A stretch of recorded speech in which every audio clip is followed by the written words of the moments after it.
হই হই ব্যাপার, রই রই কাণ্ড। হ্যাঁ ভাইয়া, কেউ যদি বর্ষার পানিতে হাবুডুবু খেয়ে পরে যেতে চান এরকম করতে, তাহলে আমার সাথে যোগাযোগ করে আমাদের এলাকায় চলে আসতে পারেন। কারণ হচ্ছে কি, আমরা 12 মাসে এরকম বর্ষা দেখতে পাই। দেখছেন, উন্নয়নের ভরপুর আমার এই দেশে দেখতে পাচ্ছেন, বিশেষ করে আমাদের এলাকায়।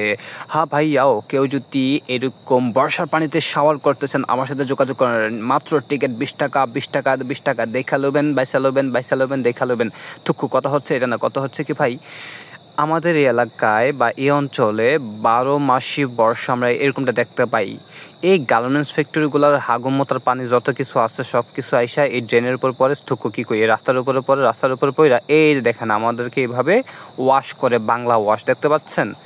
কথা হচ্ছে এটা না ভাই, কথা হচ্ছে কি যে একদিন দুই দিন না, একদিন দুই দিন না, অহরহ দিন এভাবেই পার করতে হচ্ছে আমাদেরকে। বিশেষ করে আমি তো এই রাস্তা কমই যাই, কিন্তু এখানে এই বড় বড় যে গার্মেন্টস ফ্যাক্টরি আছে এইগুলোতে যারা জব করে, সাধারণ মানুষ, খেটে খাওয়া মানুষগুলা দিনের পর দিন শ্রম করে, যারা রাতের উদ্দেশ্যে বাসা যাবে, বাসার উদ্দেশ্যে যখন রাতের বেলা বের হবে, তখন এমন ময়লা পানিগুলো পার হয়ে, এই যে দেখেন প্রত্যেকটা মানুষের এই অবস্থা, এরকম পার হয়ে হয়ে তারপর যেতে হয়। তবে এই ময়লা আবর্জনা এগুলো দিয়ে বিভিন্ন ধরনের রোগে আমরা আক্রান্ত হচ্ছি প্রতিনিয়ত। এই যে, যদিও আমি এই রাস্তা অ্যাভয়েড করে চলি, বাট কথা হচ্ছে কি যে এই রাস্তা দিয়ে যখন আমি মেন রাস্তা উঠবো, বাইপেল আবদুল্লাপুর, মানে যেখান দিয়ে যে রাস্তা দিয়ে ঢাকা আসলে এলিভেটেড এক্সপ্রেসওয়ে তৈরি হচ্ছে, ওই রাস্তায় উঠবো। ওই রাস্তা ওঠার পরেও এই রাস্তা তৈরির কাজে একই অবস্থা, এবং রাস্তার ওই পাশে চৌরাস্তা আছে, ওইখানে সেম একই অবস্থা। কথা হচ্ছে ভাই, এটা একদিন দুই দিন না। এই বড় বড় গার্মেন্টস ফ্যাক্টরিরা কী করছে বা কেন কী করছে আমি জানি না।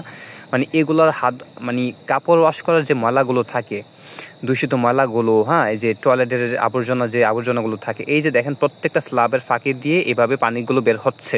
এখানে জাস্ট ছোট্ট একটা ছিদ্র, এরকম প্রত্যেকটা ছিদ্র চিপা দিয়ে বের হয়ে কালো কালো পানিগুলো বের হয়ে এই রাস্তাঘাটে চলে আসতেছে। ভাই, আমরাও তো মানুষ, দিন শেষে ফায়দা পাচ্ছে কারা? আমার কথা হচ্ছে, এই পানিগুলো যে আসতেছে, সেটা হচ্ছে, এই রাস্তাঘাট নোংরা হচ্ছে, দিন শেষে এটার ফায়দা পাচ্ছে কারা? যারা ব্যবসা করতেছে তারা। এই বড় বড় গার্মেন্টসের মালিক যারা আছে, তারা ব্যবসা করতেছে, ব্যবসা করে নিয়ে যাচ্ছে। আমাদের কোনো ফায়দা হচ্ছে না, আমরা আরও বিভিন্ন রোগবালাই সেটাতে ভুগতেছি। এই সাধারণ মানুষগুলো অফিস ছুটি হয়েছে, বের হয়েছে, যে দেখেন এই পচা নোংরা পানিগুলো পার হয়ে হয়ে বাসার উদ্দেশ্যে রওনা দিবে। বাসায় যাওয়ার পরে চুলকানি, সেটা আবলা আবলা। আমি প্রায় এটাও দেখতে পাই যে এখানকার কিছু বাড়ির রাস্তা থেকে অনেকটা নিচু, এই রাস্তা এখান থেকে অনেকটা নিচু, পুরাতন বাড়িগুলা, এই বাড়িগুলার ভিতরেও এসব পানি দিয়ে ভরপুর। এসে দেখেন, মানে পানির অবস্থাগুলো একটু দেখেন, মানে ঘরের বাড়ির ভিতরেও এরকম দূষিত পানি দিয়ে ভরপুর। এই যে দেখেন, একটা বাড়ি প্রায় 3 থেকে 4 ফুট এই রাস্তা থেকে নিচু, অনেক আগের দিনের বাড়ি, এর রাস্তার এই দূষিত পানি তার ঘরের ভিতরেও ঢুকে আছে।